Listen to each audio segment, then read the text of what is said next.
അപ്പോൾ നമ്മൾ കഴിഞ്ഞ ക്ലാസ്സിൽ പറഞ്ഞിട്ടുണ്ടായിരുന്നു electron transfer reactions through inner sphere mechanism, that is the ligand bridging mechanism, and we have seen different reactions and the nature of the say bridging ligand, how the bridging ligand affect the rate of the reaction. അതൊക്കെ നമ്മൾ പറഞ്ഞു കഴിഞ്ഞു അല്ലേ? Okay, ഇനി അതിൽ നമുക്കൊരു simple example. See that in the case of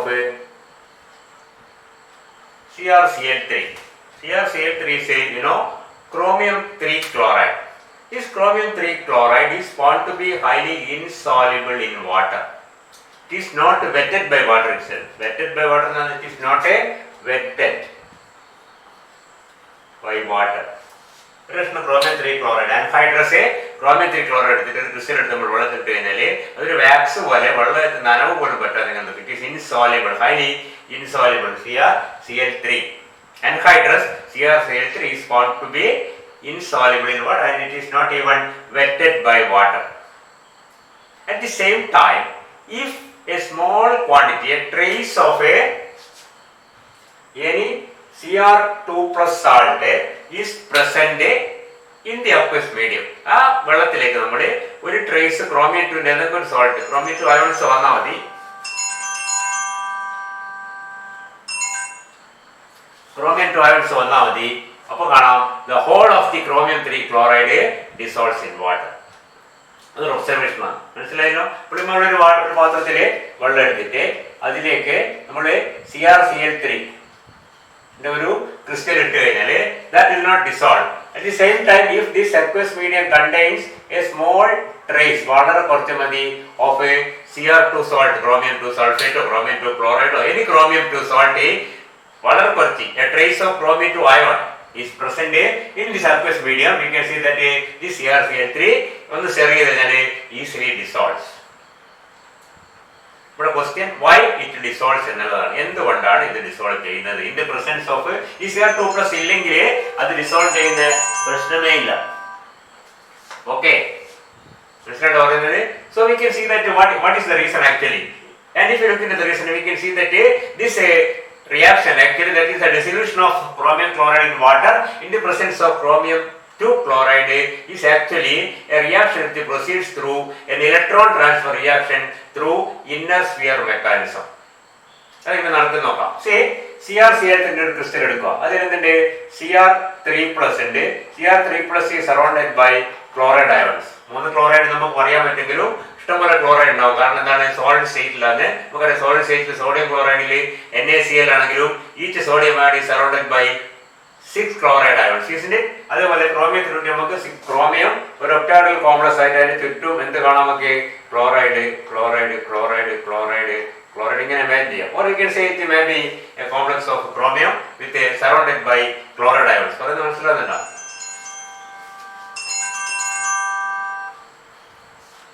അപ്പോൾ ഇതെന്താണ്? ഇത് വെള്ളത്തിൽ ലയിക്കുന്നത് എന്തുകൊണ്ടാണ്? ബിക്കോസ് ഇറ്റ് ഈസ് എൻ ഇനോമർ. Chromium 3 is D3 and that's a inert complex. അപ്പോൾ ക്രോമിയം 3 ഒരു കോംപ്ലക്സ് ആയിട്ട് നമ്മൾ ആ ക്ലോറൈഡും കൂടി ചേർന്നിട്ടുള്ള ആ ക്രിസ്റ്റലാണ് ഒരു കോംപ്ലക്സ് ആയിട്ട് കണ്ടു കഴിഞ്ഞാൽ അത് ഇൻസോല്യൂബിൾ ആണ്. കാരണം എന്താണ്? Chromium 3 is D3 and that is an inert complex. മനസ്സിലാകുന്നുണ്ടോ? അപ്പൊ അതിന്റെ ചെറിയൊരു യൂണിറ്റ് ഈ CrCl3 സർഫസിലുള്ള ഒരു ചെറിയ യൂണിറ്റ് ആയിട്ട് കാണുമ്പോൾ CrCl3 ആണ്. or CrCl6 3-. CrCl6 3- ആണ്, chromium 3 ആണ്, isn't it? And this is insoluble in water because chromium 3 is D3 and that is an inert complex. Inert complex ആയതുകൊണ്ട് തന്നെ ഡിസൊല്യൂഷൻ എന്ന് പറഞ്ഞാൽ എന്താണ്? വെള്ളത്തിലേക്കാണെങ്കിൽ ഇതിന്റെ ചുറ്റുമുള്ള ക്ലോറൈഡിനെ മാറ്റി അവിടെ വാട്ടർ മോളിക്യൂൾസ് അല്ലെങ്കിൽ ഇതിനെ സോൾവേറ്റ് ചെയ്ത് വരണം അല്ലെ? ക്ലോറൈഡിനെ മാറ്റി വാട്ടർ H2O CrH2O 6-3+ എന്ന് പറഞ്ഞാൽ അത് ഡിസോൾവ് ആയി, isn't it? അപ്പോൾ ക്ലോറൈഡിനെ സബ്സ്റ്റിറ്റ്യൂട്ട് ചെയ്ത് വാട്ടർ വരാനുള്ള സാധ്യത അവിടെ ഇല്ല. എന്തുകൊണ്ടാണ്? Because of the inert nature of chromium 3. Now, if this reaction mixture or if this aqueous medium contains a trace of Cr2+, what happens? Yes, Cr2+, you know, is a S. അതിന്റെ ചുറ്റുമുള്ള water molecule CrH2O 6 × 2+ ആയിരിക്കും വെള്ളത്തിൽ ഉണ്ടാവുക. അത് ഒരു labile complex ആണ്, D4 ആണ്. സ്വാഭാവികമായി സംഭവിക്കുന്നത് എന്താണ്, അതിലുള്ള ഒരു വാട്ടർ മോളിക്യൂളിനെ അത് ലൂസ് ചെയ്ത് ആ വാട്ടർ മോളിക്യൂൾ ലൂസ് ചെയ്ത position is occupied by this Cr, the chloride ion which is present along with the chromium. അപ്പൊ ശരിക്കും പറഞ്ഞാല് ഇതിന്റെ ഈ ക്രിസ്റ്റലിന്റെ സർഫസിൽ ഈ ക്രിസ്റ്റലാണ് ഇത് CrCl ക്രിസ്റ്റലിന്റെ സർഫസിൽ ഉള്ള ഒരു chloride ion, of course chloride ion ഉണ്ടാവും അല്ലെ. ആ ക്ലോറൈഡ് അയോണും ഈ CrH2O 5 times 2 CrH2O 6 times 2 plus ആണ് ഒരു വാട്ടർ അയോൺ യൂസ് ചെയ്യാൻ കാരണം അതൊരു ലബൈൽ കോംപ്ലക്സ് ആണ്. യൂസ് ചെയ്തിട്ട് ഇങ്ങനെ ഒരു ബ്രിഡ്ജ് കോംപ്ലക്സ് ഉണ്ടാവും. ഈ bridge complex once it forms a bridge complex, there's every possibility of an electron being transferred from this chromium 2 into this chromium 3. Electron transfer reaction takes place and this chromium 3 now becomes chromium 2. This chromium 2 now becomes chromium 3 so that this bond breaks. മനസ്സിലാണോ പറയുന്നത്? ഇപ്പൊ നേരത്തെ ഒരു chromium 2 സൊല്യൂഷനിലുണ്ട്, chromium 3 solid സ്റ്റേറ്റിലുണ്ട്. ഇതിന്റെ അടുത്ത് ഒരു chloride bridge form ചെയ്യും. അത് form ചെയ്യാതെ പ്രയാസമാണ്. കാരണം എന്താണ്, ഈ സൊല്യൂഷനിലുള്ള chromium 2 എന്നൊരു സാധനം എന്താണ്, അത് ലബൈലാണ്. So it can very easily lose one water and that portion is occupied by a lone pair that is dominated by the chloride ion which is already attached to or it is present on the surface of the periphery of the crystal പുറത്തുള്ള ഒരു ക്ലോറൈഡുമായിട്ട് അത് bridge form ചെയ്തതിന് ശേഷം എന്ത് സംഭവിക്കും? An electron get transferred from chromium 2 to chromium 3. Now this becomes chromium 2 plus and now this becomes chromium 3 plus so that this bond breaks.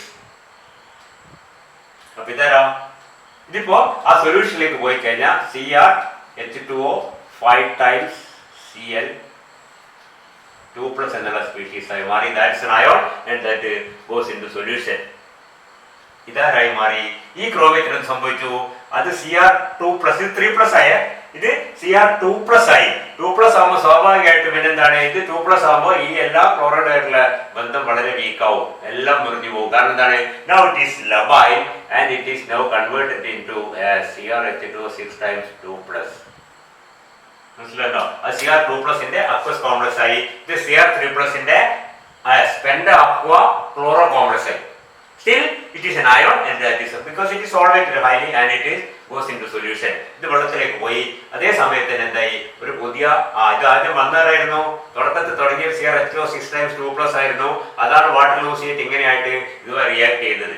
അപ്പൊ അടുത്ത ഒരു Cr2 plus പോകുമ്പോൾ ഒരു Cr2 plus ഉണ്ട്. ഈ Cr2 plus എന്ത് ചെയ്യും, അടുത്ത Cr3 plus ഇതേപോലെ ബോണ്ട് ഫോം ചെയ്തിട്ട് അടുത്ത Cr3 plus Cr2 plus ആയിട്ട് റെഡ്യൂസ് ചെയ്ത് വെള്ളത്തിലേക്ക് പാസ് ചെയ്യുകയും അത് സ്വയം Cr3 plus ന്റെ അക്വസ് കോംപ്ലക്സ് ആയി വെള്ളത്തിലേക്കുകയും ചെയ്യും. This process will continue.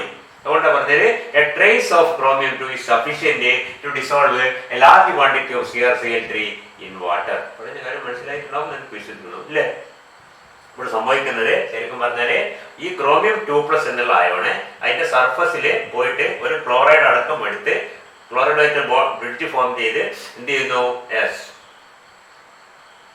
electron transfer takes place and that chromium 2 passes an electron into chromium 3.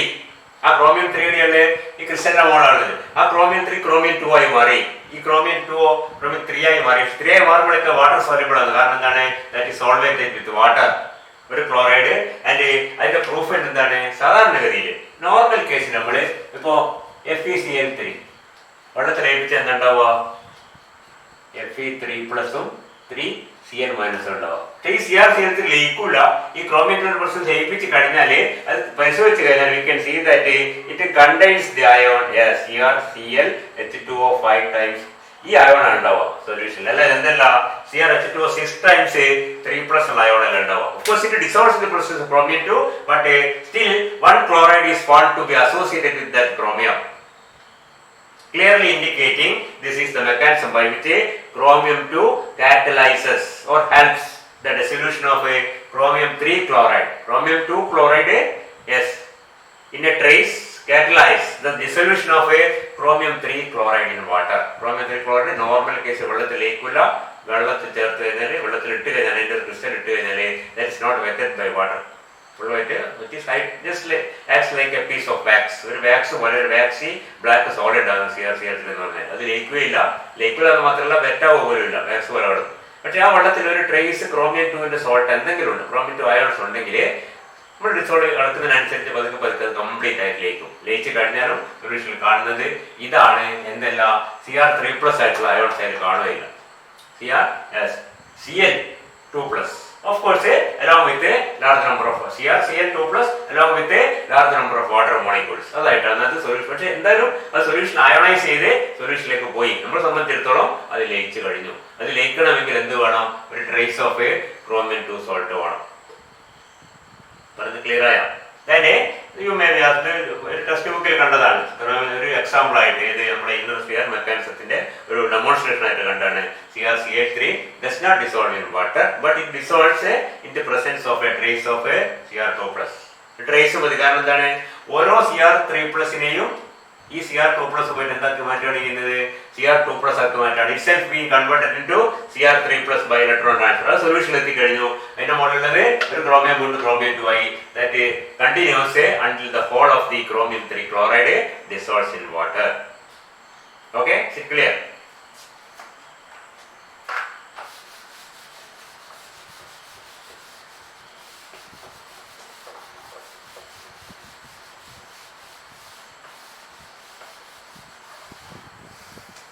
അപ്പോഴേ അതാണ് നമ്മുടെ ഇന്നർ സ്ഫിയർ മെക്കാനിസം ഡീറ്റെയിൽസ്. അപ്പോൾ നമ്മൾ ഇപ്പോൾ പറഞ്ഞു വന്നത് ഇലക്ട്രോൺ ട്രാൻസ്ഫർ റിയാക്ഷൻസിലെ ഔട്ടർ സ്ഫിയർ മെക്കാനിസവും ഇന്നർ സ്ഫിയർ മെക്കാനിസവും. ഇനി അതിൽ തന്നെ ഒരു പോയിന്റ് ഉള്ളത്, നമ്മളിപ്പോൾ കണ്ട മെറ്റൽസ് ഒക്കെ ശ്രദ്ധിക്കുക. കൊബാൾട്ട് 2+ന്റെയും കൊബാൾട്ട് 3+ന്റെയും കോംപ്ലക്സ് തമ്മിലുള്ള ഇലക്ട്രോൺ ട്രാൻസ്ഫർ, അല്ലെങ്കിൽ Fe2+, Fe3+, അല്ലെങ്കിൽ Cr2+, CO3+, isn't it? ഇതിലൊക്കെ നമ്മൾ കാണുന്നത് ഇല്ല ക്രോമിയം ആയാലും കൊബാൾട്ട് ആയാലും അയൺ ആയാലും ഒക്കെ എന്താണ്? It differs in the oxidised States by 1 unit. അല്ലേ? ഒരു യൂണിറ്റിലാണ് ഇതിന്റെ വ്യത്യാസം. കൊബാൾട്ട് ആണെങ്കിൽ കൊബാൾട്ട് 2 ഉം 3 ഉം, അയൺ ആണെങ്കിൽ അയൺ 2 ഉം 3 ഉം, ക്രോമിയം 2 ഉം 3 ഉം. ഒരു ഇലക്ട്രോൺ ട്രാൻസ്ഫർ നടക്കുന്നുണ്ട്. And such electron transfers are usually as denoted by the term 1 equivalent electron transfer. 1 equivalent electron transfer ഇവിടെ നടക്കുന്നത്. അത് ഇന്നർ സ്ഫിയർ ആയാലും ഔട്ടർ സ്ഫിയർ ആയാലും ഇതിലൊക്കെ 1 equivalent, that is the oxidation state, oxidized state and reduced state differs by 1 unit. But there are many metals in which they differ by 2 units, isn't it? For example, if you take the case of tin, you can say Sn2+, Sn4+. The transfer metal is another. Or you can see in the case of platinum, you can say platinum 2+ and platinum 4+. Isn't it? Platinum 3+ എന്നുള്ള ഒരു എന്തില്ല stable oxygen സ്റ്റേറ്റിൽ 2 കഴിഞ്ഞാൽ 4 ആണ്. പിന്നെ 2 കഴിഞ്ഞാൽ 4 ആണ്. താലിയത്തിന് 1 കഴിഞ്ഞാൽ 3+, 1+ഉം 3+1. So, if redox reaction takes place between such species, say between Sn2+ complex, Sn4+ complex, or Pt2+ complex and Pt4+ complex, we can say such a electron transfer reactions will proceed by the transfer of 2 electrons. നമ്മളിപ്പം Pt Cl6 2 മൈനസും 4 minus ഇതിപ്പോൾ platinum 2 ആണ്, നമുക്കറിയാം. ഇത് platinum 4 ആണ്. ഈ 2 complex തമ്മിൽ electron transfer നടക്കും, converting this 2- into 4- and 4- into 2-. കുറെ മനസ്സിലാവും, ഡീറ്റെയിൽസിന് ആവശ്യമില്ല. And we can say that in this pair the electron transfer is actually proceeding by the transfer of not 1 but 2 electrons simultaneously. ഒരു electron transfer ഇവിടെ 2 electron transfer ആണ്. അത് ബ്രിഡ്ജിന് complex outer sphere inner sphere ആയാലും ശരി, non ബ്രിഡ്ജിന് case ആയ outer sphere ആയാലും ശരി, it involves a 2 electron transfer. Even if it is through an inner sphere mechanism, we can clearly say that through the bridge ഒരു ബ്രിഡ്ജിനെ കൂടി ഒരേ സമയത്ത് 2 ഇലക്ട്രോൺ ട്രാൻസ്ഫർ ചെയ്യുന്ന കേസുകൾ ഇഷ്ടംമാതിരി ഉണ്ട്. അത് ഇതൊന്നും തമ്മിലാവാം, ഇതൊന്നും തമ്മിലാവാം, അല്ലെങ്കിൽ Pt2+ഉം Tl3+ തമ്മിലാവാം, അല്ലെങ്കിൽ Sn2+ഉം Tl3+ തമ്മിലാവാം. മനസ്സിലായില്ലേ? കാരണം Sn2+, Sn4+ ആവണമെങ്കിൽ 2 ഇലക്ട്രോൺ നഷ്ടപ്പെടുത്തണം. TL3+, TL+ ആണെങ്കിൽ 2 ഇലക്ട്രോൺ കിട്ടണം. സ്വാഭാവികമായിട്ടും അവിടെ 2 ഇലക്ട്രോൺ ആണ്. Such a transfers are called 2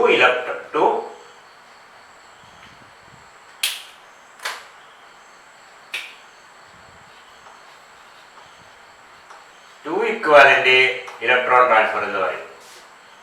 അത് 1 equivalent ആയാലും 2 equivalent ആയാലും you can see that the number of electron lost by the oxidant and that gained by the reductant is the same. ഇവിടുന്ന് 1 പോയി അവിടെ 1 കിട്ടിയ ശരിയായി, ഇവിടുന്ന് 2 പോയി ഇവിടുന്ന് 2 പോയി ഇവിടെ 2 കിട്ടിയാല് അവിടെ ശരിയായി, ഇവിടുന്ന് 2 പോയി ഇപ്പൊ പ്ലാറ്റിനം 4+ അവിടെ 2 കിട്ടിയാല് പ്ലാറ്റിനം 2+ ആവും. മനസ്സിലായില്ലേ? 2 2 1 1 ഒരേ ഓക്സിഡന്റ് ആൻഡ് റിഡക്റ്റന്റ്. കുറച്ച് ശ്രദ്ധിക്കുക, ഈ വാക്ക് നമ്മൾ ഉപേക്ഷിച്ചു. ആദ്യം എന്താണ് 1 equivalent ഇലക്ട്രോൺ ട്രാൻസ്ഫർ എന്ന് വളരെ സിമ്പിൾ. 2 equivalent ഇലക്ട്രോൺ ട്രാൻസ്ഫർ എന്ന് മനസ്സിലാക്കും. If the oxidized state and the reduced state differ by only 1 electron, then the electron transfer between the two or the redox reaction between the two involves the transfer of only 1 electron. For example, you can take the case of say CO NH3 6 times 2+ and example CONH3 6 times 3+. ഇത് രണ്ടും കൂടി interact ചെയ്യുമ്പോൾ സ്വാഭാവികമായിട്ടും ഒരു electron ആണ് transfer ചെയ്യുന്നത്. Ferrocyanide ferrocyanide iron to iron 3. അതേ സമയത്ത് പ്ലാറ്റിനത്തിന്റെ കോംപ്ലക്സ് ആണെങ്കിലോ അത് 2+ 4+ ആണ്. This is 4+, this is 2+. So it involves the transfer of 2 electrons. That is a 2 equivalent electron transfer. അതിപ്പോ ഫെറസും അയൺ 2 കൊബാൾട്ട് 3 ആണെങ്കിലോ അപ്പോഴും അയൺ 2 ഒരു ഇലക്ട്രോൺ ലൂസ് ചെയ്ത് അയൺ 3 ആയി, കൊബാൾട്ട് 3 ഒരു ഇലക്ട്രോൺ ഗെയിൻ ചെയ്ത് കഴിഞ്ഞാല് കൊബാൾട്ട് 2 ആയി. അതും ഒരു ഇലക്ട്രോൺ തന്നെയാണ്. ഇതിനൊരു ഇലക്ട്രോൺ കൂടുതലുണ്ട്, മറ്റേ ഒരു ഇലക്ട്രോൺ കൊടുക്കുന്നു, മറ്റൊരു ഇലക്ട്രോൺ സ്വീകരിക്കുന്നു. ഈ കേസിൽ 2 ഇലക്ട്രോൺ കൊടുക്കുന്നു, 2 ഇലക്ട്രോൺ സ്വീകരിക്കുന്നു. Such electron transfer reactions are generally called complementary electron transfer എന്ന് പറയും. അത് ഒരേ മെറ്റൽ തമ്മിലായാലും ശരി, ഡിഫറെന്റ് മെറ്റൽസ് തമ്മിലായാലും ശരി, if the electron gained and lost, the number of electron gained and lost are the same, whether it be 1 or 2. അതിൽ കൂടുതലുള്ള സാധ്യത കുറവാണ്. Can say these are complementary electron transfer. പറയുന്നത് മനസ്സിലുണ്ടോ? അതേ സമയത്ത് if an electron transfer takes place between say yes TL3+ and Fe2+, TL3+ Fe2+, product എന്താ കിട്ടുക? TL+ and Fe3+. അത് കിട്ടാൻ സാധ്യതയുള്ളൂ അല്ലേ? കാരണം TL3+ എന്ന് പറഞ്ഞാൽ TL 2 ഇലക്ട്രോൺ ലൂസ് ചെയ്തിട്ട് അല്ല 2 ഇലക്ട്രോൺ ഗെയിൻ ചെയ്തിട്ട് TL3+ TL3+ will lose 2 electrons and will gain 2 electrons to get converted into TL+. ഇതിന് 2 ഇലക്ട്രോൺ കിട്ടിയാൽ മാത്രമേ TL3+ എന്താവും, TL+ ആവും. പക്ഷെ അയൺ 2+ എത്ര ഇലക്ട്രോണിനെ കൊടുക്കാൻ പറ്റൂ? 1 ഇലക്ട്രോണെ കൊടുക്കാൻ പറ്റൂ. കാരണം എന്താണ്? 1 ഇലക്ട്രോൺ കൊടുക്കുമ്പോൾ Fe3+, Fe4+ ആവാൻ പറ്റില്ല ഇതിന്. Because it has the same oxidation state 2+ and 3+. So naturally, yes, 2 such species should take part in this. So we can write down the equation as the complex ആയിട്ടാണ് വരുന്നത്. നമ്മൾ തൽക്കാലം metal മാത്രം എഴുതുന്നുണ്ട്. TL3+ plus 2 Fe2+. Complex എന്തെങ്കിലാവട്ടെ, yes, produces TL+ and 2 Fe3+. ഇവിടെ 2 2 4 3 7 positive, ഇവിടെ 3 3 6 1 7 positive. ഇപ്പൊ റെഡിയായി. So thallium, each thallium-3 yes gives 2 electrons for being converted into TL+, and ion can accept only 1 electron for getting converted into S. Sorry, each thallium-3 yes have to get 2 electrons to get converted into thallium+. 3+ 2 electron കിട്ടിയാൽ മാത്രമേ അത് thallium+ ആവുകയുള്ളൂ. പക്ഷെ അയണിന്റെ സംഭവം അയണിന് 1 electron കൊടുക്കാൻ പറ്റും. അപ്പൊ എന്ത് വേണം?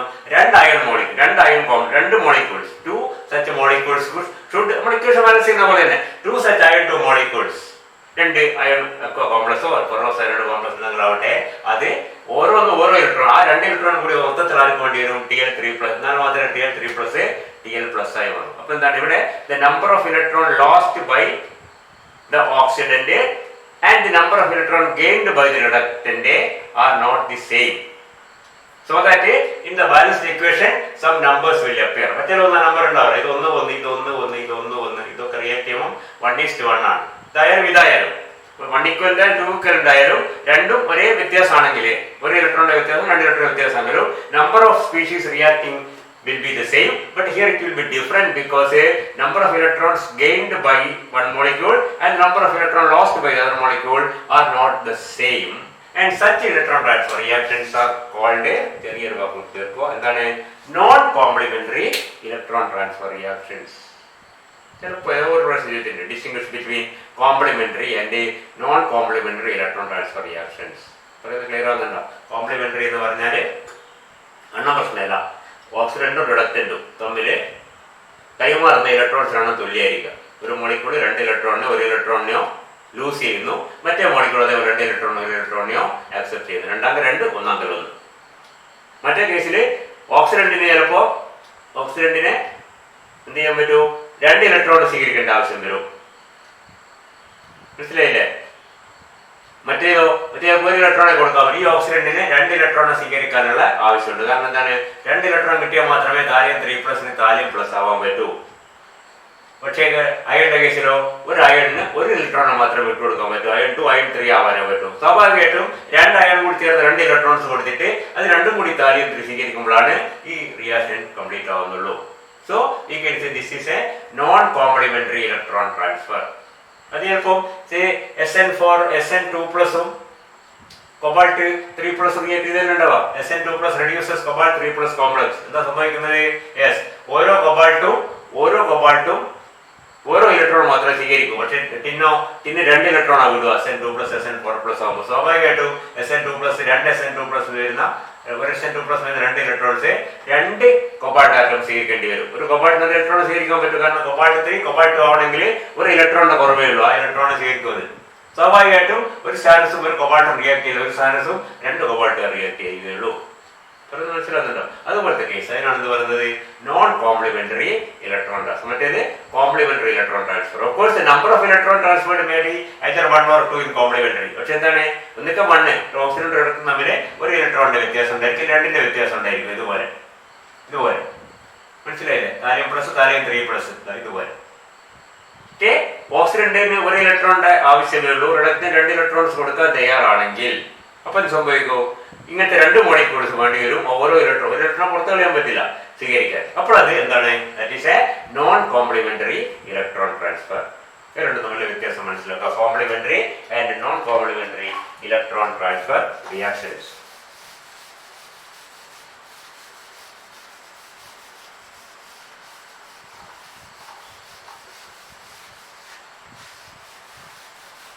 അതോടുകൂടി നമ്മുടെ ഇലക്ട്രോൺ ട്രാൻസ്ഫർ റിയാക്ഷൻസിന്റെ കാര്യങ്ങൾ അവസാനിച്ച് ചെറിയൊരു പോയിന്റ് നേരത്തെ പറയാൻ പറ്റിയ ഒരു പോയിന്റ് ഉണ്ട്, അവർ പറഞ്ഞത് അവസാനിപ്പിക്കാം. ഇത്തിരി പോയിന്റ് നമ്മുടെ ഔട്ടർ സ്ഫിയർ മെക്കാനിസത്തിൽ അതിലൊരു വാക്കുണ്ട്, എന്തായിരുന്നു ഇക്വേഷൻ, മാർക്കസ് ഇക്വേഷൻ എന്നൊരു വാക്ക് അതിൽ കാണും. മാർക്കസ് ഇക്വേഷൻ വലിയ പ്രശ്നമുള്ള ചെറിയൊരു സിമ്പിൾ കാര്യം പറയാൻ പറ്റും. ഔട്ടർ സ്ഫിയർ മെക്കാനിസം നമുക്കറിയാം. Complexes like CONH3 6 times 2+ plus CONH3 6 times 3+. They are together to form say the other things. നമ്മുടെ മാർക്ക് കൊടുക്കും. അതിനുശേഷം CONH3 6 times 3+ plus CONH3 6 times 2+. Reaction. This takes place through, an outer sphere mechanism because there is no ligand which can form a bridge formation ഒന്നും സാധ്യതയില്ല. അതുകൊണ്ട് തന്നെ ഇത് outer sphere mechanism ആണ് നമ്മൾ ആദ്യം കണ്ട മെക്കാനിസം. ഓക്കെ, ഇനി നമ്മൾ വേറെ എക്സാമ്പിൾ എടുക്കുക.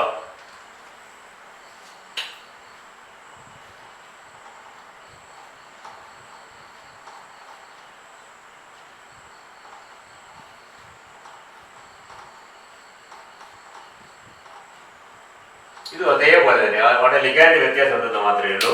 You can see that the product will be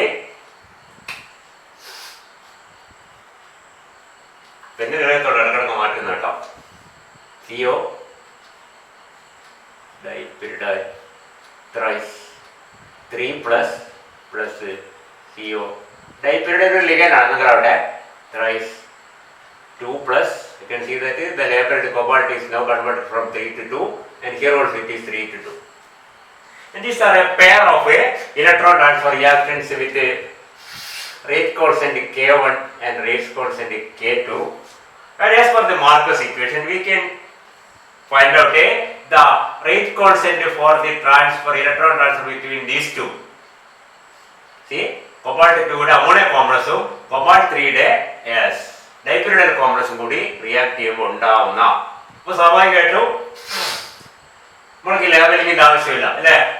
CO NH3 6 times 2 plus react with CO dipyridine thrice 3 plus.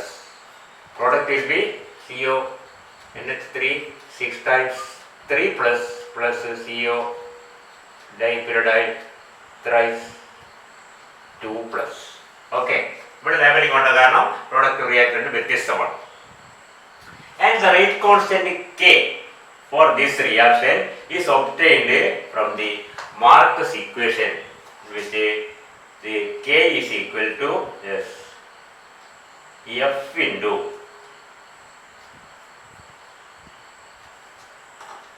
K1 into K2 into K, the whole raised to 1 or square root of, where capital K, the capital K ശ്രദ്ധിക്കുക, ഇതിൽ small k ആണ്, ഇത് k ആണ് ഇതിന്റെ rate constant.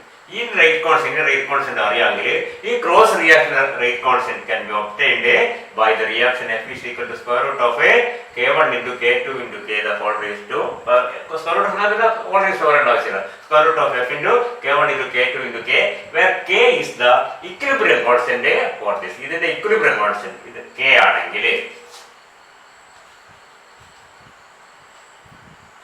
ആണെങ്കിൽ ഇതിന്റെ rate constant കണ്ടുപിടിക്കാനുള്ള ഒരു ഇക്വേഷൻ ആണ് Marcus equation. So Marcus equation gives the rate constant for a cross reaction. If the rate constant for the two identical species is K1 and K2, then the rate constant for the cross reaction is given by K, the equilibrium rate constant is equal to F into K1 into K2 into, where F is a parameter which is very close to unity and in many cases it can be ignored. F consists of, F is a parameter which depends on K1, K2 and the encounter constant between. ഇത് രണ്ടും നമ്മൾ കൂട്ടിമുട്ടുന്ന ഒരു parameter കൂടി ചേർന്നിട്ടുള്ള ഒരു parameter ആണ് F എന്ന് പറയുന്നത്. ആ F ന്റെ value is very close to unity so that it can be neglected. യൂണിറ്റിയുടെ എടുക്കുമ്പോൾ സാറിന് നമുക്ക് ഒഴിവാക്കാൻ പറ്റും, വലിയ കാൽക്കുലേഷനിൽ മിക്കവാറും അത് ഒഴിവാക്കാൻ ചെയ്യുക എന്ന് പറഞ്ഞാൽ K is equal to K1 square root of K1 into K2 into K, where K, capital K is the equilibrium constant for this. ഇതിന്റെ K ആണ് നമ്മൾ കണ്ടുപിടിക്കുന്നത്. അതിന്റെ K equilibrium constant അറിയാമെങ്കിൽ നമുക്ക് അതിന്റെ റേറ്റ് കോൺസ്റ്റന്റ് കണ്ടുപിടിക്കാനുള്ള ഇക്വേഷൻ ആണ് മാർക്കസ് ഇക്വേഷൻ. ചിലപ്പോൾ write Marcus equation explain the terms ഒക്കെ ചോദിക്കാറുണ്ട്, മനസ്സിലാക്കുക, ടെസ്റ്റുകളൊക്കെ കാണാം, മനസ്സിലായില്ലേ. Marcus equation may be asked a problem giving the rate constant for this one and this one, and of course if the equilibrium constant is given you can calculate the rate constant for this reaction. ഇങ്ങോട്ട് രണ്ടും ഒന്നായിരിക്കും, അത് മനസ്സിലാക്കുക അല്ലേ. See, the rate constant for this one and this one will be the same because the other one is the reverse of this. നമ്മൾ നേരത്തെ പഠിച്ചിട്ടുണ്ട് അല്ലേ, റേറ്റ് കോൺസ്റ്റന്റ് വലിയ വ്യത്യാസമുണ്ട്. ഇതും തമ്മിലുള്ള വ്യത്യാസം റിയാക്ഷൻ ഏകദേശം ഒരേ റേറ്റിന് ആയിരിക്കും. അമോണിയ കോംപ്ലക്സ് കോംപ്ലക്സ് 2 ഇത് 3 പ്ലസും ഓക്കെ തിരിച്ചു നടക്കുമ്പോൾ 3 പ്ലസ് അമോണിയ കോംപ്ലക്സും 3 പ്ലസ് അമോണിയ കോംപ്ലക്സും 2 പ്ലസ് പിരീഡിയൽ കോംപ്ലക്സ് നമ്മുടെ അത് അടുത്തത് രണ്ട് ഏകദേശം വ്യത്യാസമൊന്നും ഉണ്ടാവില്ല. ഓക്കെ, അപ്പോൾ ഇത് മനസ്സിലാക്കുക. That is K1 into K2 into K raised to 1. Sometimes it may be written as a K square is equal to F into K1 into K2 into K. ഇങ്ങനെയും പറയും ചിലപ്പോൾ, ചില ബുക്കിൽ ഇങ്ങനെ കാണും. ഇത് രണ്ടും തന്നെയാണ്, മനസ്സിലായില്ല, ശ്രദ്ധിക്കാം. That is the Marcus equation to find out the rate constant for a electron transfer for a cross reaction if the individual, അതായത്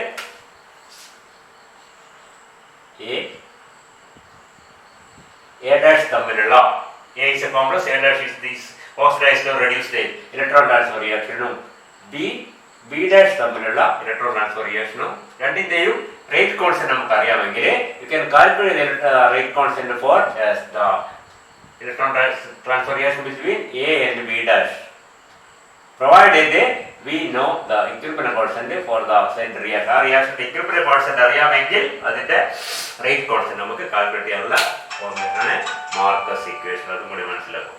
ഇതോടുകൂടി നമ്മുടെ ഇലക്ട്രോൺ ട്രാൻസ്ഫർ റിയാക്ഷൻ എന്നുള്ള